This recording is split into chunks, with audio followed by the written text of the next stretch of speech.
Pluto wants us to confront a world devoid of originality because that is what we are entering. We are entering the world of Instagram cafes and Spotify playlists.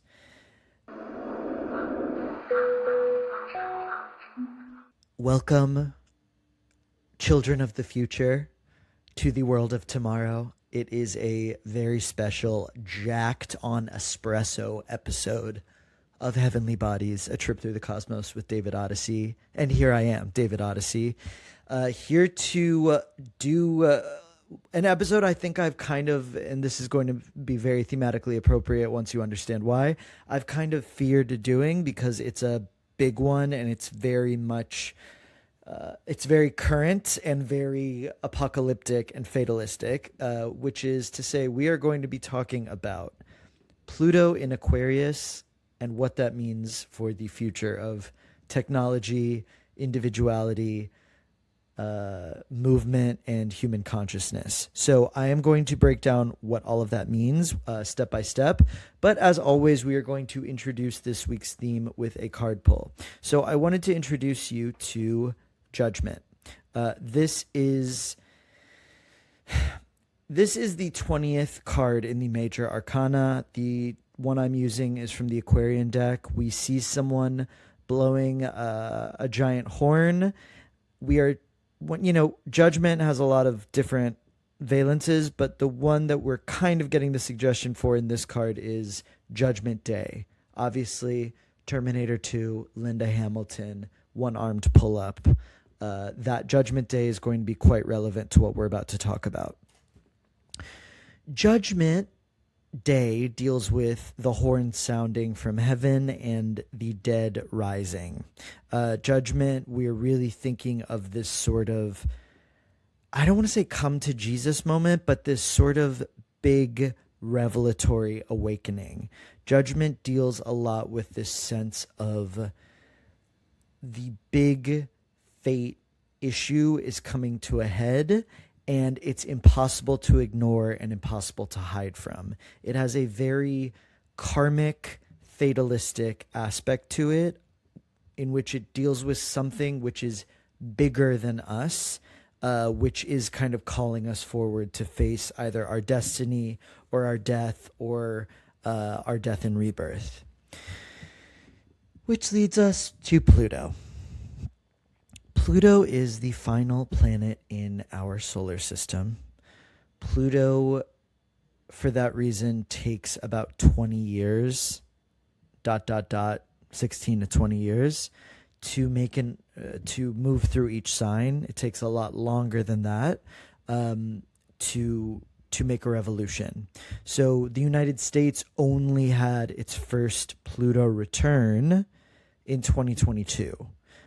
Some countries have had a few Pluto returns, but not a lot because we're talking about multiple centuries at a time. For that reason, as the last of the planets, as the last judge, as the last of the Dark Masters, Pluto rules over really big chapters and really big epochs on the personal and the collective level. Pluto is named after the god of the underworld, the god of death. And in the underworld, we see just rewards. We see the end of kind of human hubris. And we see great treasures and possibilities which may come into the next cycle as one is reborn. We see Pluto, who is Hades, but who may also be Dionysus, and his bride, Persephone, the Dark Queen, who carries within her the duality of 6 months out of the year being in the world of the living and 6 months out of the year reckoning with the realm of darkness and truth and violation. To get a really good sense of what these forces mean, I really recommend this book, The Astrology of Fate, by the genius astrologer and psychotherapist Liz Green. She deals a lot with what does it mean for a person to be reckoning with these underworld forces? So wherever Pluto goes, it's going to be commanding a sort of judgment day. Like I said, Pluto spends many years in in a sign. So, we've talked about this before, but if Venus is in a sign, she'll be in a sign for about a month. Okay, that month will have certain themes, but when Pluto's in a sign for, 16 years, and in the case of what we're about to talk about, 20 years, it's not like a day-to-day thing. It's way more of a thematic reckoning. Pluto deals with these things that have to be faced, and in the facing of them, in the like deep, profound challenge, we gain a lot of wisdom because so much is revealed. The truth is revealed. That's the thing with Persephone. She knows the truth of everything. You can't hide anything from her. She's already in the world of the dead. Like, what are you going to shock her with? And it inspires, hopefully, some sort of a new way of, a new either courage or originality or creativity to deal with this mass death of something or destruction of something. So, starting in 2023, but really 2024, Pluto entered the sign Aquarius. So Pluto had been in Capricorn from 2008 to 2023. Then from May to June of 2023, it peaked into Aquarius, went back into Capricorn. Then in 2024, it pretty much outright entered Aquarius. So, when Pluto was in Capricorn, Capricorn deals a lot with governance, finance, authority, power.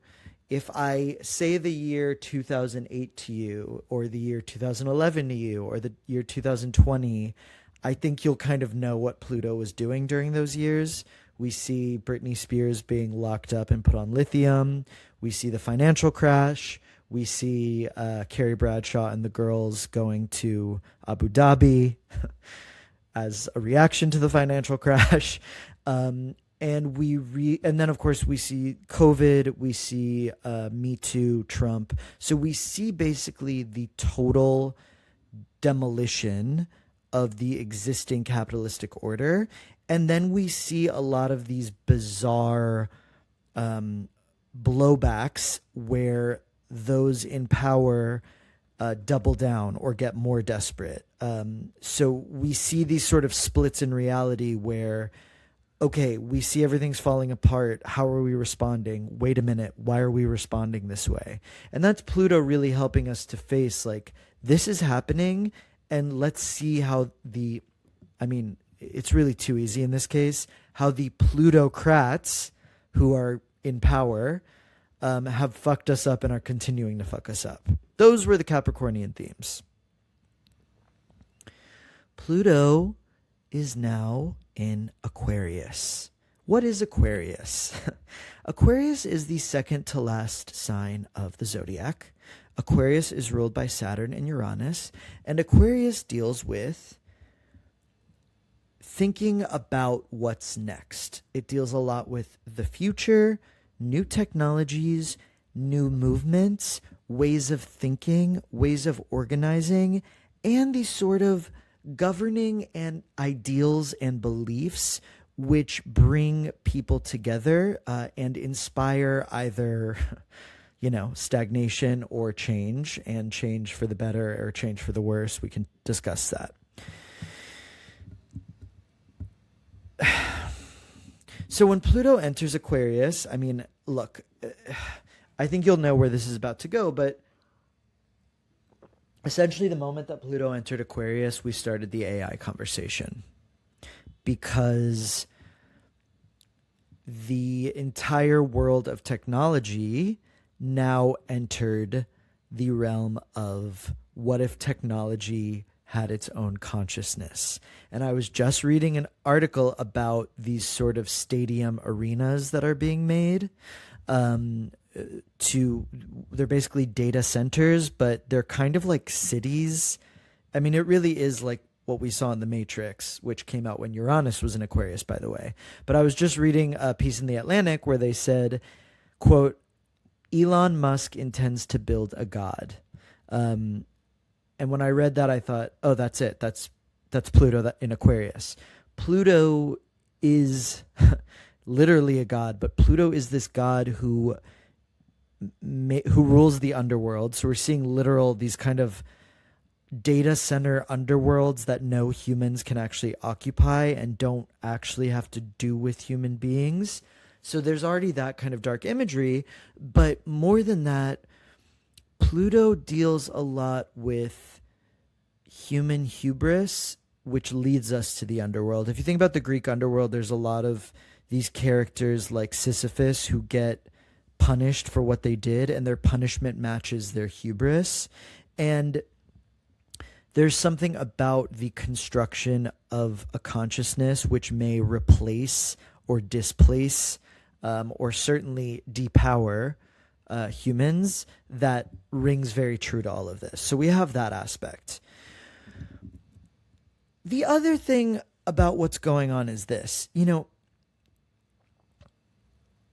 this whole conversation about AI and evolving technology, because I really want to avoid a lot of catastrophic cliches with this, but there is a fatalistic aspect to this.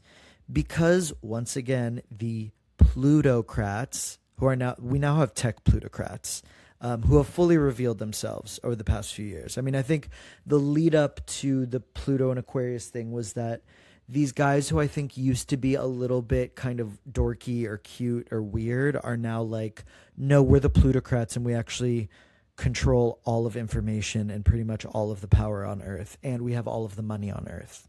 So we're seeing that Pluto and Aquarius are now meeting. Aquarius technology, Pluto, which means riches, are now that's being revealed in a big way, and we're going to have to deal with that. But this whole thing with AI had a very fatalistic aspect to it, because it just has kind of happened and it couldn't be stopped or helped. Obviously, it was helped by gross government deregulation and the fact that, a lot of dark deals were made. But the idea is that we are all having to face this thing that is kind of befallen us, and that will affect all of us. And let me just describe more of what Aquarius is so that you can kind of see what's going on here. Aquarius is thought of as the Promethean sign. Its ruling god is Uranus, who goes with Prometheus. Prometheus is the Titan who wants to give fire to the mortals and wants to give mortals their own future. Aquarianism is often really about like such a forward vision, but it can be a little bit sterile, which is to say it isn't actually super connected to like lived in reality, which is why a lot of Aquarians get this sort of reputation for being maybe a little dissociated or a little too far ahead of their time, but not able to like be with us right now. That's kind of a gross generalization, if you know what I mean. But this whole thing is about a future that isn't fully here yet and problems that might be solved in this future, while the actual problems that we are dealing with right now are being not only ignored, but if we look at these data centers, which are using, according to what I've been reading, quote, as much electricity as 200,000 American homes to power one of these. Some of these are bigger than like several football fields put together, and will use more power in a year than in actual cities that we have. And, you just think about how many people who really have nothing. And we're seeing, okay, there actually is power. Pluto deals so much with power. Where is the power? Where is it going?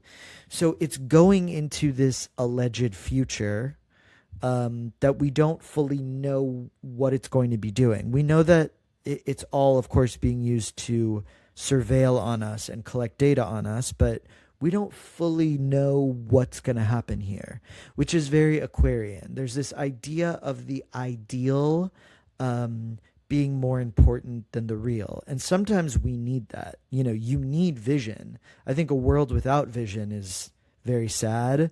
And for queer people, it's like very boring. You know, we need either the vision or the fantasy or the possibility of something to look forward to. But the dark side of Pluto and Aquarius is that the vision becomes one size fits all, and we're going into a world where, you know, touch and sensuality and need and feeling are kind of irrelevant.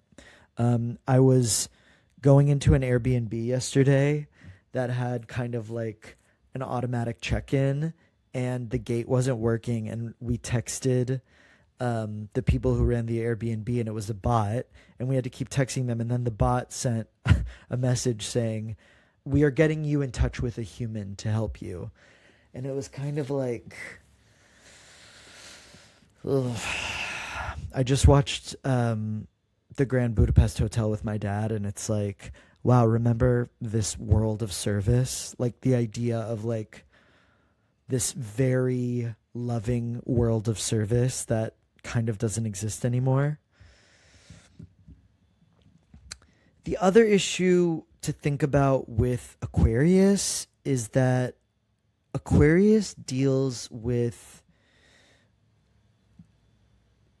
like I said, ideals and beliefs. It deals with those organizing kind of ideas or things we pledge ourselves to, which are bigger than us and which help us find our community, help us find the movement which we belong to, and help us kind of take our place in something bigger in the world. So the first thing to think about as Pluto hits Aquarius is that right now we really are understanding how ideas, identity, messaging, propaganda, belief are really informed and swayed and controlled right now. We're understanding how the platforms and the mediums themselves are controlled and who controls them, and how they're based on, you know, numbers and money, etc. We see what are the credentials or responsibilities of an influencer or a thought leader right now. What is their bottom line? And we're also asking a lot of questions about, like, where does identity come from and what is the point of identity? How was it developed and what do we want to do with it? Which is obviously leading to like a really big generational clash. But what all of this is doing, I don't believe that the answer is some sort of a deep cynicism and don't believe in anything, don't trust any movement. Because right now, frankly, compared to the current world leadership, any sort of anyone, I think, is better than what we have. And we really do need those new organizations or crews or movements or leaders to come. But right now we're doing, and this will be happening, Uranus, which we did an episode on this, Uranus, which deals a lot with chaos, which is in Gemini, which is the sign of communication currently. We're going to be learning a lot about where we get these ideas and beliefs, how they're vetted, how we form them. A lot of the old bastions that created these things, which would maybe be the academy or the church, have kind of fallen. And now we're in this sort of Joe Rogan freak show. But hopefully what is going to be happening over this 20-year period, which is 2024 through 2044, while Pluto's in Aquarius, is we're going to have to do kind of an autopsy on human identity and belief. And, you know, we're at a point where technology, TikTok, etc., is fully being used to sway elections, and where world events are kind of being chosen as these sort of propaganda hotspots, which is very sad because once again, like the actual individual, local human need or suffering is then getting swept up as part of a, I don't know, political platform, et cetera, et cetera, et cetera. And I think right now we're all kind of untangling all of that. So where does this leave us? Like, what do we do with this? I wanted to bring up a few Pluto isms and then kind of talk about where we go with this. First of all, Pluto has taught us some things in recent years, which is to say, Pluto was in Scorpio from 1983 to 1995. That time is pretty much defined by the AIDS crisis. Scorpio is the sign of sex, lies, control, power, death. It's Pluto's ruling sign. Scorpio rules the underworld. Pluto rules the underworld. And when Pluto was in Scorpio from 1983 to 1995, we had the AIDS crisis, which was this insane convergence of a sexually transmitted disease being used as moral ammunition by an oppressive government and an oppressive religious authority to punish or ostracize or create some sort of an effigy of what it means to be an amoral person who deserves what they get. And we saw a very dark backlash. And of course, during this period, Susan Faludi wrote Backlash, which is about something else, but you got what I'm saying.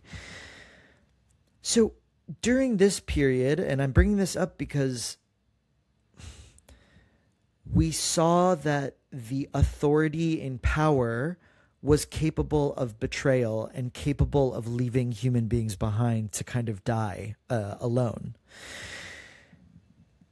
We also see during this period the rise and the birth of ACT UP. And I highly recommend everyone read Sarah Schulman's Gentrification of the Mind, because she talks about basically like, how is it that this is the greatest story ever told and we're not really telling it, which is basically a group of people who were dying and their friends, people who were considered to be out of the world order, out of the power structure. Queer people said, okay, we're going to form our own organization and we're going to get results. ACT UP was a coalition of a bunch of different categories of people, cross-racial, cross-sexual, socioeconomically, etc. And its goal was to save lives and affirm dignity, but also get real answers from the government and from the pharmaceutical establishment, which at that point basically had supreme power and could do whatever they wanted. And because of ACT UP, the pharmaceutical corporations really did have to inform the public about what they were doing and answer for what they were doing and, fucking help people who were dying. This created a new idea of what government and corporate transparency could or should look like. And it also really defined a new possibility for local, communal, state, and even international activism. I bring this up because this is kind of a definitive example of like both sides of the Pluto reality. I don't want this podcast about Pluto and Aquarius to be so bleak and hopeless, because I do feel like an aspect of the fatalism that we're dealing with AI is this thing of like, well, it's happened, it's happening, and it's too late. And I don't think the answer is just to like run. We're going to have to really reckon with it. So I wanted to talk about a few of the ways that we reckon with it. First of all, I think like the most beautiful conversation that's being had about AI is, of course, on the Comeback, which is airing its alleged final season. By the way, please read my piece for W Magazine about Valerie Cherish. But the Comeback is dealing with, in its third season, which is airing right now, Valerie Cherish, the tragic sitcom slash reality star, is now on a TV show sitcom, which is being written by AI. And Valerie, who's this old school kind of like 1990s old world actress, is reckoning with it. But what they're doing on the Comeback is showing that AI isn't really the problem. It's human cynicism that's the problem. All of the people who are working with Valerie have really mostly given up and have a very dark view about their industry, why they work, why they do what they do, and what's the point of it. The Comeback is deeply apocalyptic, but I think it's been showing something interesting. Valerie, in the course of the previous season of The Comeback, went through her own plutonic rebirth. What does that mean? Valerie went to, if you watch season 2 of The Comeback, which is, there's nothing like it and there's nothing like that finale, Valerie Cherish, played brilliantly by the Leo Lisa Kudrow, basically lost her mind and lost her sense of reality and was basically falling into her own reality show and her own fame addiction. And the nearly losing her loved ones in that process caused her to have an awakening and basically shut the cameras down and step into real life for the first time. And now that Valerie has done that interpersonal healing, she might actually be the only sane one, while the rest of the world is slipping into fame addiction. So I found that like very beautiful and instructive, because Aquarius is supposed to be the sign of the future thinker and the original. It's the person who's a real idealist, who's a real creative, who's seeing something that no one else can see, who has a real vision, who wants to change the world, and who's really optimistic. The dark side of Aquarius is, like I said, this sort of uniform Maoist, one-size-fits-all, everything can be this way for everyone. The cars can drive us. We don't need to talk or feel or complain or have inner issues. The bots will deal with us. Pluto wants us to confront a world devoid of originality, because that is what we are entering. We are entering the world of Instagram cafes and Spotify playlists.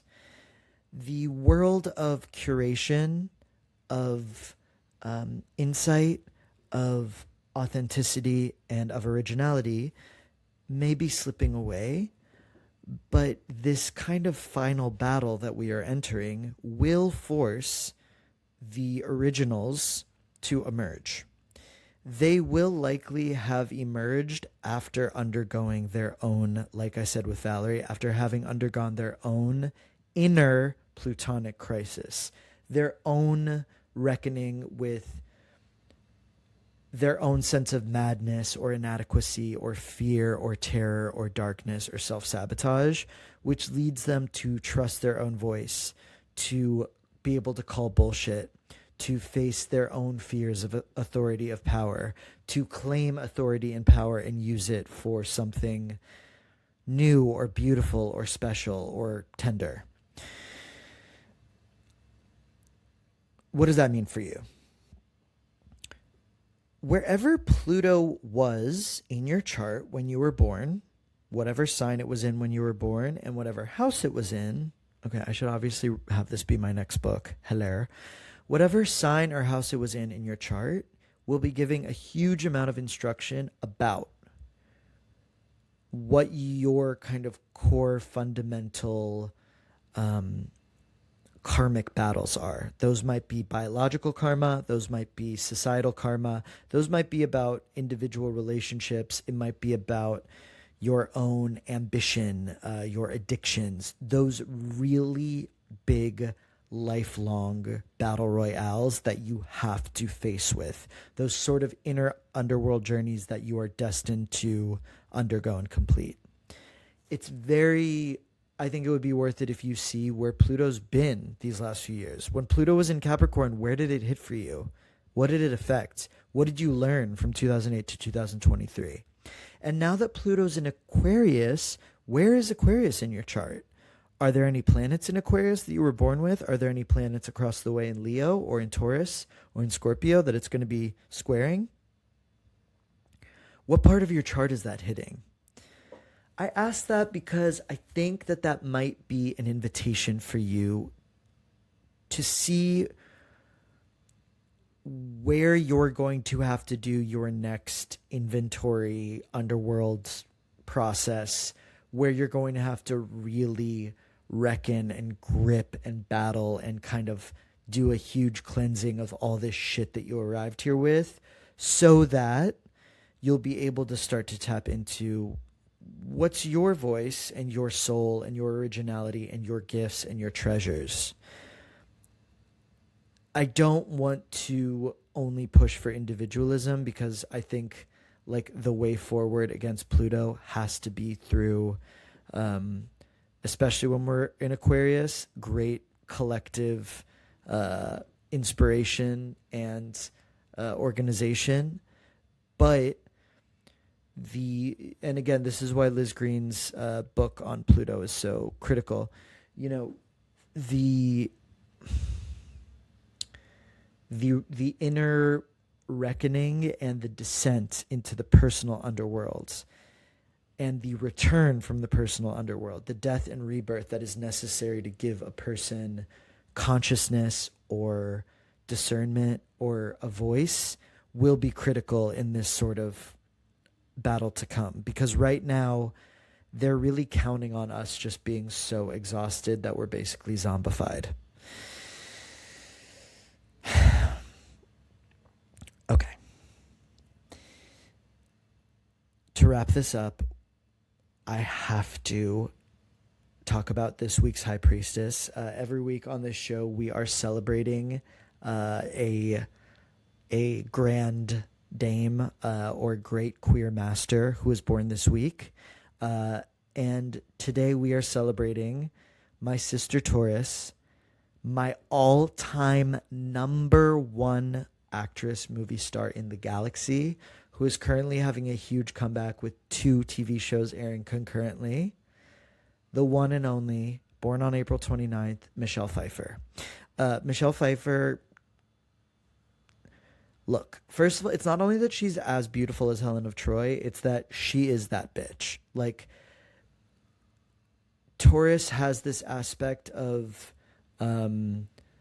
I know that I'm sexual, I know that I'm dangerous, and I don't even find it that interesting. It's just kind of second nature for me, and I don't care if it fucks you up.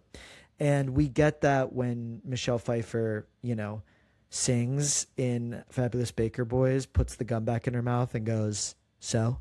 Or when she's in the red dress on top of the piano. Her Catwoman deals a lot with the Taurus-Scorpio axis of death, rebirth, power, madness, control, domination, fear. Obvious. It's the greatest, most totemic, animalistic performance of all time.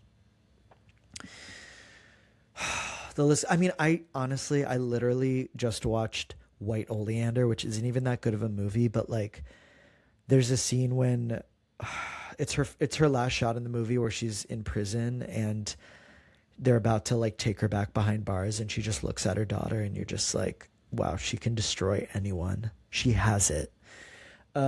Michelle Pfeiffer really has the Taurus thing of like, I'll work when it's interesting, and I don't need to like go after it or prove or make people want me or like me. Like, I have it already. Like, I am that bitch, period.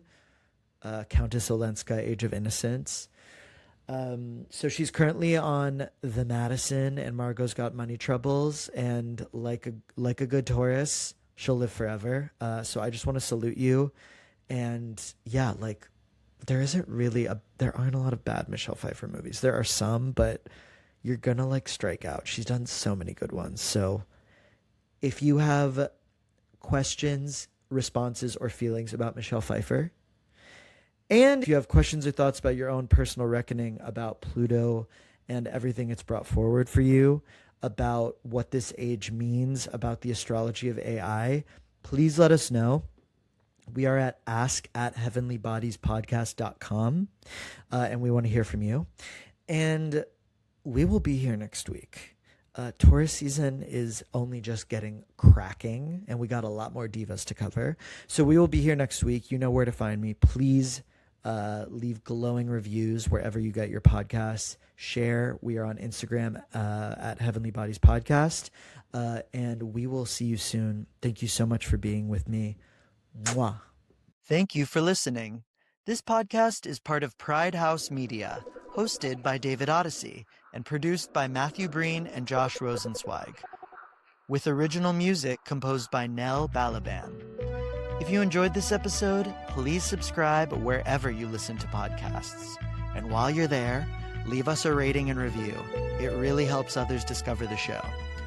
I'd love to get to know you, so email questions and visions to ask@heavenlybodiespodcast.com and book a reading with me at davidodyssey.com.